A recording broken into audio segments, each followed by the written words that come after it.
Et si un ingrédient de tous les jours, un truc qu'on a tous ou presque dans nos cuisines, portait en lui une histoire complètement dingue? Une histoire qui commence dans l'Antiquité et qui nous emmène jusqu'aux étoiles. Bienvenue dans ce décryptage de la vie secrète de la levure. Allez, on plonge direct dans le vif du sujet. Quel peut bien être le lien entre le pain que mangeaient les pharaons, le fonctionnement de notre propre corps et les futures missions vers la planète Mars? Eh bien la réponse, c'est un organisme minuscule mais d'une puissance absolument incroyable. Pour comprendre cette histoire, il faut commencer par les bases. C'est quoi au juste cette fameuse puissance invisible qui nous entoure?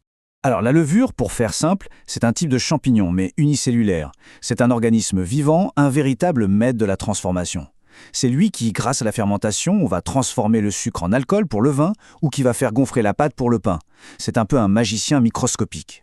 Et son influence, elle est absolument partout dans notre quotidien. Le pain, la bière, le vin, ça c'est évident, mais on la retrouve aussi dans les yaourts, le fromage, le miso japonais, et même dans des choses beaucoup moins évidentes comme certains antibiotiques ou des exhausteurs de goût. C'est une vraie travailleuse de l'ombre, elle est partout. Bon, maintenant qu'on a vu ce qu'elle fait dans notre cuisine, passons à un univers encore plus proche, encore plus intime, notre propre corps. Et c'est là que l'histoire devient vraiment personnelle. On pense souvent que c'est notre ADN qui nous rend uniques. Mais en fait, ce n'est pas tout. Il y a aussi notre microbiote. C'est notre collection personnelle de milliards de microbes. Et cette collection est propre à chacun, aussi unique qu'une empreinte digitale. D'ailleurs, la science commence à le considérer comme un organe à part entière tellement il est important. Et ça va même encore plus loin. Comme le suggère l'auteur Kat Bohannon, nos microbes ont en quelque sorte tout intérêt à ce qu'on se reproduise. Pourquoi? Tout simplement pour assurer la survie de leurs propres colonies, qui se transmettent comme ça de génération en génération. C'est une symbiose assez fascinante quand on y pense. Et cette relation très intime entre l'humain et la levure, elle ne date pas d'hier, loin de là. Allez, faisons un petit bond dans le passé pour voir comment tout ça a commencé. Dans l'Égypte ancienne, évidemment, on ne comprenait pas la science derrière tout ça, mais la pratique était parfaitement maîtrisée. Le levain pour le pain, par exemple, se transmettait comme un héritage précieux. Il aura fallu attendre le 19e siècle et un certain Louis Pasteur pour prouver que, oui, les levures sont des organismes bien vivants. Et aujourd'hui, on est passé à une toute autre échelle, avec de véritables bibliothèques à microbes. Et ce changement d'échelle est juste énorme. Imaginez, d'un côté, un simple levain fait à la maison. De l'autre, la bibliothèque d'un géant comme Danone, qui catalogue plus de 1800 souches différentes.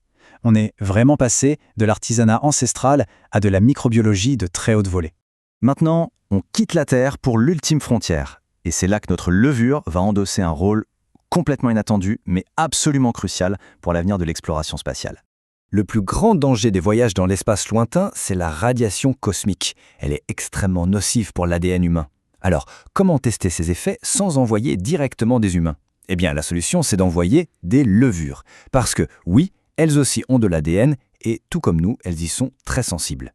Et attention, ce n'est pas de la science-fiction. C'est bien en 2022 que la NASA a lancé une mission historique justement pour tester cette idée. Cette mission s'appelle Biosentinelle. Son principe est assez simple à comprendre. D'abord, on envoie des levures très loin de la Terre. Ensuite, on les expose aux radiations brutes de l'espace.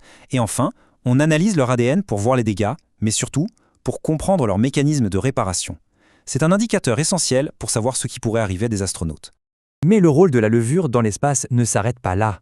Au-delà de servir de cobaye pour l'ADN, elle pourrait bien être la clé de notre survie durant les très longs voyages. En 2021, la NASA a lancé un grand défi. Comment nourrir des astronautes pendant une mission de plusieurs années, disons vers Mars?